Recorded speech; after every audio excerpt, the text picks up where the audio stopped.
नमस्कार, स्वागत है आपका न्यूज़ 18 का डिजिटल प्लेटफॉर्म देख रहे हैं आप। मैं हूं आपके साथ देवकृष्ण भौंडेले। बिहार में तेजस्वी यादव के 2 वोटर आईडी कार्ड मिलने के बाद सियासी पारा अब चढ़ता हुआ नजर आ रहा है। एक तरफ तो उनकी वो प्रेस कॉन्फ्रेंस याद आती है जहां उन्होंने कहा कि मेरा चुनाव आयोग ने नाम काट दिया, चुनाव कैसे लड़ूं, मुख्यमंत्री कैसे बनूंगा, तमाम जो उन्होंने बातें कहीं। और उसके बाद अब 2 वोटर आईडी कार्ड उनके निकल करके सामने आए, जिसके बाद विपक्ष हमलावर नजर आ रहा है। सियासी गलियारों में भूचाल आ गया। अक्षय कुमार सिंह मेरे साथ मौजूद हैं। अक्षय, बहुत बहुत स्वागत है आपका। सबसे पहले आप बताइए विस्तार से मामला क्या है। वैभव, सबसे पहले तो पूरे बिहार को प्रणाम प्रणाम बिहार। जैसा कि जान रहे हैं कि कल तेजस्वी यादव ने जो है इलेक्शन कमीशन के ऊपर में सवाल उठाए थे, तो आज हम चर्चा करेंगे कि क्या तेजस्वी यादव के ऊपर में एफआईआर हो सकता है। मैं इसलिए इस बात को कह रहा हूँ क्योंकि आज जो बिहार की राजनीति में चर्चाएं हुई वो इसी को लेकर के हुई है। बीजेपी जो है ये आवाज़ उठा रही है या सवाल उठा रही है कि तेजस्वी यादव के ऊपर में एफआईआर होनी चाहिए, तेजस्वी यादव, हाँ, तेजस्वी यादव की गिरफ्तारी होनी चाहिए। वो इसलिए कर रहे हैं। अब सवाल ये उठता है कि क्या गिरफ्तारी होगी, क्या एफआईआर होगी, और होगी तो क्यों होगी। ये इसलिए ऐसा चर्चा है क्योंकि तेजस्वी यादव ने कल इलेक्शन कमीशन के ऊपर में सवाल उठाया था। उन्होंने कहा था कि उनका जो है वोटर आईडी कार्ड से नाम हटा दिया गया है, अब वो चुनाव भी नहीं लड़ पाएंगे। बजाबते उन्होंने प्रेस कॉन्फ्रेंस किया था वैभव, और प्रेस कॉन्फ्रेंस करने के बाद उन्होंने ये बात रखी थी। उन्होंने प्रेस कॉन्फ्रेंस में लाइव उन्होंने दिखाया था कि वो अपना जो एपिक नंबर है, जो वोटर आईडी कार्ड पे होता है नंबर, वो नंबर डाल रहे हैं। तो उनका जो वहाँ पे जो रिज़ल्ट आ रहा है वो नो रिज़ल्ट फाउंड करके आता है। तो उन्होंने सवाल उठाया था कि इलेक्शन कमीशन क्या कर रही है, मेरा ही नाम काट दिया गया है। तो उस आधार पर उन्होंने कहा था कि कई मेरे कार्यकर्ताओं का नाम काटा गया होगा, और इस तरह की चर्चाएं हुई थी। लेकिन उसके बाद चीज़ें उसमें जो है शाम तक अपडेट हुआ। चुनाव आयोग का तुरंत से बयान आया, पटना डीएम का भी बयान आया कि नहीं, तेजस्वी यादव का जो वोटर लिस्ट में नाम है वो बिल्कुल ही नाम है, जैसे 10 का 10 नाम है, कोई इसमें जो है वो नहीं है कि नाम क्यों नहीं है। तो बाद में फिर पता चलता है कि जो एपिक नंबर वो डाल रहे थे तेजस्वी यादव, वो दरअसल वो एपिक नंबर से जो है उनका वोटर लिस्ट में नाम था ही नहीं। अच्छा, तो ये एक जो बड़ा कन्फ्यूज़न क्रिएट हुआ है, उस कन्फ्यूज़न क्रिएट होने के बाद आज जो है सम्राट चौधरी हो या फिर बीजेपी ने जो प्रेस कॉन्फ्रेंस किया उसमें अजय आलोक थे, नीरज कुमार थे जेडीयू के, और जो है यहाँ चिराग पासवान की पार्टी से एक नेता भी मौजूद थे। तो उन्होंने कई सारे आरोप तेजस्वी यादव के ऊपर में लगाया। एनडीए की प्रेस वार्ता का मुख्य बिंदु इस देश के शुंभ और निशुंभों की आप लोगों से परिचय करवाना बहुत जरूरी है। देश के स्तर पे एक शुंभ है जिनका नाम है श्रीमान राहुल गांधी, और प्रदेश के स्तर पे एक निशुंभ हुए हैं, उनका नाम है तेजस्वी प्रसाद यादव। आज जो कल से मुद्दा चल रहा है, संविधान हम सबके लिए है और हम सब पे लागू होता है। तेजस्वी यादव जी ने कल एक सनसनी पैदा करने की कोशिश की। उन्होंने कहा कि मेरा नाम चुनाव वोटर लिस्ट में नहीं है। चुनाव आयोग ने निकाल के दिया कि भाई आपका नाम वोटर लिस्ट में है, 416 नंबर है, आप लोग ने सब देखा। तब उन्होंने एक नया एपिक नंबर निकाल के अपना दिखाया। अब ये नया एपिक नंबर आया कहां से? चुनाव आयोग के रिकॉर्ड में नहीं है। भारतीय संविधान के हिसाब से फोर्जरी या चीटिंग के तहत 468 और 471 के तहत इन पे मुकदमा बनता है। इंपर्सोनेशन एट इलेक्शन 171D के आईपीसी के तहत इन पे मुकदमा बनता है, और representation of the people act 1951 के तहत इन पे मुकदमा बनता है। उनका साफ कहना है, सम्राट चौधरी भी ये कह रहे हैं कि भाई कैसे किसी आदमी के पास में 2 वोटर आईडी कार्ड हो सकता है। तो अब ये चर्चाएं क्यों हैं, मैं इसको मतलब मैं एक बार में क्लियर कर दूं। ये चर्चा इसलिए है चूंकि कल इलेक्शन कमीशन में तेजस्वी यादव ने खुद दिखाया है, और इलेक्शन कमीशन के ऊपर में सवाल उठाया था। उन्होंने खुद अपना एक एपिक नंबर डाला था। अब जब उनका वोटर आईडी कार्ड नहीं, जब उनका नाम नहीं आया, अब चूंकि नाम नहीं आएगा तो जाहिर सी बात है इलेक्शन कमीशन के ऊपर में सवाल उठेंगे। लेकिन जब वैभव ये इलेक्शन कमीशन ने उनका वोटर आईडी कार्ड को जारी किया, बताया कि नहीं उनका नाम है, तो उस वोटर आईडी कार्ड पे जो है एपिक नंबर जो है वो दूसरा था, और तेजस्वी यादव जिससे सर्च कर रहे थे वो एपिक नंबर दूसरा है। एपिक नंबर क्या होता है? Epic number voter ID card पे एक एपिक नंबर लिखा होता है जो कि आपका इलेक्टरल फोटो आइडेंटिटी कार्ड जिसको कहते हैं, उससे आपकी जान पहचान होती है, और वहाँ पे दर्ज होता है, उस नंबर के आधार पे ही आपका जो वोटर आईडी कार्ड है वो दर्ज होता है। अब सवाल ये उठ रहा है कि तेजस्वी यादव के पास 2 वोटर आईडी कार्ड क्यों है, 2 एपिक नंबर कैसे आया? तो मैं आपको एक बात बताऊं, कल क्या हुआ। कल जब उन्होंने सवाल उठाया था तेजस्वी यादव ने, फिर पटना के जो डीएम हैं त्यागराजन, उन्होंने कहा था कि विपक्ष के नेता का नाम निश्चित रूप से है, उनका नाम अभी भी उस बूथ पर है जहां वो वोट देते थे, और यह भी पब्लिक डोमेन में है, हर कोई इसे देख सकता है। मैं बहुत स्पष्ट रूप से कहना चाहता हूं कि पटना जिले के सभी मतदाताओं से अनुरोध है कि वो थोड़ा धैर्य रखें। आप अपना नाम एपिक नंबर से ड्राफ्ट में अपना नाम देख सकते हैं, इसलिए इसमें कोई भ्रम नहीं है।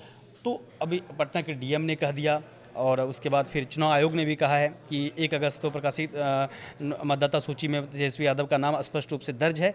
यही नहीं, साल 2015 की मतदाता सूची में भी तेजस्वी के पास यही एपिक संख्या थी। ऐसे में यह दावा किया कि उनका नाम सूची से हटा दिया गया है, पूरी तरह निराधार है और पहले ही चुनाव आयोग द्वारा खारिज कर दिया जा चुका है। अब सवाल ये है कि 2015 में भी तेजस्वी यादव जो चुनाव लड़ते हैं उसी एपिक नंबर, उसी वोटर आईडी कार्ड पे लड़ते हैं जिसको कि इलेक्शन कमीशन ने जारी किया है। 2020 में भी उसी आधार पे वो वोट करते हैं या चुनाव लड़ते हैं जिसको कि इलेक्शन कमीशन ने जारी किया है। तो अब ये नया एपिक नंबर कहाँ से आया? तेजस्वी यादव क्या 2 वोटर आईडी कार्ड रख रहे हैं या दूसरा वोटर आईडी कार्ड रख रहे हैं? तो इलेक्शन कमीशन का इस पर कहना है कि हम जहाँ तक 10 साल पीछे जब हम जाँच कर रहे हैं तो ऐसा कोई एपिक नंबर है ही नहीं। ठीक है, जो उनके पास आज है। हाँ, जो ऐसा कोई एपिक नंबर है ही नहीं जिसकी चर्चा तेजस्वी यादव कर रहे हैं कि मेरा नाम काट दिया गया है। तो इसलिए तेजस्वी यादव के ऊपर में सवाल उठ रहा है कि क्या ये अवैध रूप से बनाया हुआ एपिक नंबर है, और है तो इसके ऊपर में कार्रवाई होनी चाहिए। तो तेजस्वी यादव का कोई बयान अभी तक नहीं, इस पे तेजस्वी यादव का कोई बयान अभी तक नहीं आया है। उनके पक्ष से या आरजेडी की ओर से कोई बयान नहीं आया विपक्ष है। का बयान कुछ?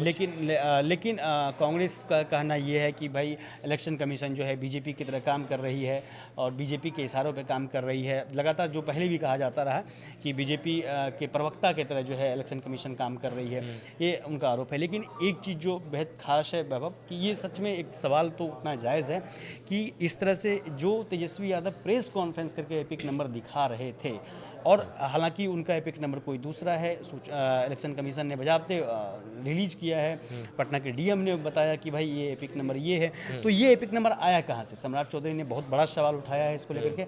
आज बीजेपी ने जो प्रेस कॉन्फ्रेंस किया उसमें अजय आलोक बहुत बड़ा आरोप लगा रहे हैं, और वो उन्होंने इतना तक मांग किया कि तेजस्वी यादव के ऊपर में एफआईआर होनी चाहिए, क्योंकि वो 2 वोटर आईडी कार्ड रख रहे हैं। अब सम्राट चौधरी ने जो कहा है, मैं एक बार वो बता दूं पहले आपको। सम्राट चौधरी ने लिखा है, जब 2015 से 2025 तक हर बार एपिक नंबर, जो एपिक नंबर है उनका, उस एपिक नंबर को लिखते हुए उन्होंने कहा है का उपयोग कर तेजस्वी यादव चुनाव लड़े और दीघा विधानसभा में मतदान भी किया।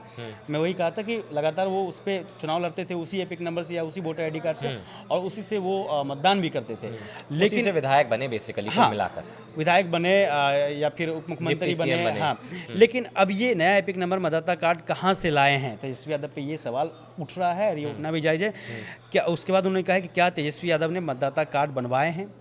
और सम्राट चौधरी ने सवाल उठाया कि तेजस्वी यादव ने इसी तरह और भी राजद नेताओं और कार्यकर्ताओं के 2 मतदाता कार्ड बनवाए हैं। तो ये सीधा इल्जाम लगा दिया जो धांधली का। एक तरह से ये हुआ कि आरजेडी के ऊपर में फर्जी वोटर आईडी कार्ड बनवाने का आरोप लगा रहे हैं। हाँ, आरोप लगा रहे हैं कि इनके पास में जो है कई सारे जो है फर्जी वोटर आईडी कार्ड है जिसको कि ये लोग गलत इस्तेमाल करते हैं। सम्राट चौधरी ऐसा आरोप लगा रहे हैं। अब देखिए हुआ क्या था, तेजस्वी यादव चले थे इलेक्शन कमीशन के ऊपर सवाल उठाने, तेजस्वी यादव चले थे इलेक्शन कमीशन को कटघरे में खड़ा करने के लिए, तेजस्वी यादव चले थे सरकार के ऊपर में सवाल खड़ा करने के लिए। लेकिन चूंकि तेजस्वी यादव का एपिक नंबर गलत आया तो वो खुद ही इस पूरे जाल में जो है फंसते हुए में तेजस्वी खड़े होंगे। अब कटघरे में तेजस्वी खड़े हो गए। हालांकि उनको ये क्लियर करना पड़ेगा कि ये एपिक नंबर बिल्कुल करना पड़ेगा, कहाँ से आया और क्यों जनता के मन में भी तो संशय पैदा होगा ना। हाँ, कि कहाँ से आया। अब चूंकि अब ऐसे में ना वैभव बहुत कंफ्यूजन होता है कि अगर मैं अपना एपिक नंबर डालूं और वहाँ पे जो है मेरा वोटर आईडी कार्ड में नाम ही ना आए तो जाहिर सी बात है इसमें कई कन्फ्यूजन होगा और ये मैसेज जो है पूरे बिहार में जाएगा। तो कल जब तेजस्वी यादव ने प्रेस कॉन्फ्रेंस किया था जाहिर सी बात है ये मैसेज पूरे बिहार में गया होगा।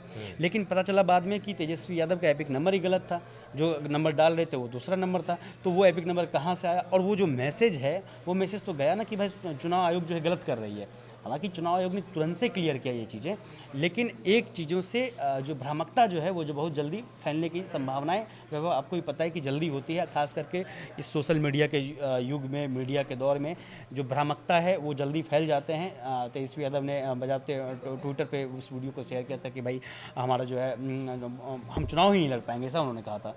तो फिर आप दूसरे पे सवाल उठा रहे हैं और अंत में जो है आप खुद उस सवाल में फंस गए और बुरी तरीके से फंस गए हैं। ये बहुत अहम सवाल सवाल तेजस्वी यादव के ऊपर में उठ रहा है कि भाई आप दो एपिक नंबर कहाँ से लाए थे, कैसे लाए थे, दो वोटर आईडी कार्ड कैसे हुआ आपके पास में। तो ये बहुत जो है बिहार में खलबली है, इसको लेकर के बिहार की राजनीति में खलबली हुई है।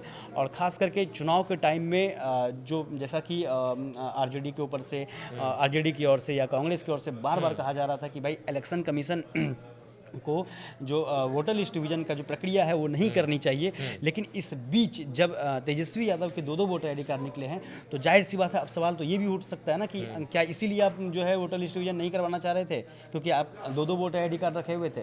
ये सवाल अहम है, क्या सच में आरजेडी के कई कार्यकर्ताओं के पास या विपक्ष ऐसा सवाल उठाएंगे, बीजेपी ऐसे सवाल उठाएगी ना कि जाहिर भी तो सवाल उठाए। हाँ, तो ऐसे अब देखिए मैं ये ऐसा मैं नहीं कर रहा हूँ क्योंकि बीजेपी ऐसा सवाल उठाएगी, क्या इसीलिए आप इलेक्शन कमीशन का जो निर्णय था वोटर लिस्ट डिवीजन को का उसका इसलिए आपको विरोध परेशानी कर रहे थे, थी, हाँ, विरोध कर परेशानी रहे थे थी, विरोध कर रहे थे कि क्या ये तो बीजेपी पहले भी कह चुकी जो है। सम्राट चौधरी कह रहे हैं कि उनके पास में जो है आरजेडी के कई कार्यकर्ताओं के पास में हो सकता है कि जो है कई सारे वोटर आईडी कार्ड हो, तो क्या बीजेपी क्या आरजेडी जो है इसलिए ऐसा कर रही थी, ऐसा कहा जा सकता है। तो बिहार की गलियारों में अभी वोटर लिस्ट डिवीजन को लेकर के जो राजनीति है वैभव, वो मुझे लग रहा है कि अभी हाल के दिनों में और थमने वाली गहराएगी। और थमने वाली नहीं है, इसमें और गहराएगी। अब सवाल ये है कि जो बीजेपी ने कहा है कि उनके ऊपर एफआईआर होनी चाहिए, अजय आलोक ने बाज़ाब्ते प्रेस कॉन्फ्रेंस किया, तो उसको लेकर के देखते हैं अब आगे क्या होगा वैभव। चलिए, तो अब बड़ा सवाल ये है या फिर ये कहें कि बड़ा इंतज़ार उस पल का है जब तेजस्वी यादव सामने आएंगे, है ना। क्योंकि जब तेजस्वी यादव सामने आएंगे और वो बताएंगे कि ये दो वोटर आईडी कार्ड उनके पास कहाँ से आए, दो एपिक नंबर कहाँ से आए, तब जाके इस मुद्दे पर थोड़ी सी क्लियरिटी मिलेगी। क्योंकि अब बीजेपी हमलावर हो रही है, एनडी गठबंधन के नेता हमलावर हो रहे हैं और सवाल तमाम जो तेजस्वी यादव इलेक्शन कमीशन से सरकार से पूछ रहे थे, अब वो तमाम सवाल उल्टे हो गए। अब तेजस्वी सवाल पूछे जा रहे हैं, आरोप उनके ऊपर लग रहे हैं। और इसीलिए बीजेपी कह रही है कि क्या इसीलिए विरोध कर रहे थे। अब ये बीजेपी पहले भी कह रही थी और अब भी कहेगी कि क्या इसीलिए विरोध कर रहे थे कि फर्जी वोटर्स हैं, उनके मतदाता कट जाएंगे, क्या इसी बात से परेशानी थी आरजेडी को। अब ये तमाम सवाल, इनके जवाब केवल तेजस्वी यादव के पास हैं जब वो अगली प्रेस कॉन्फ्रेंस करेंगे या जब भी सार्वजनिक रूप से इस बयान को साझा करेंगे लोगों के साथ कि क्यों उनके पास और कहां से ये दो वोटर आईडी कार्ड आए। फिलहाल के लिए इस वीडियो में हमारे साथ बने रहने के लिए आपका बहुत बहुत धन्यवाद। आगे भी तमाम अपडेट्स आप तक लाते रहेंगे। शुक्रिया।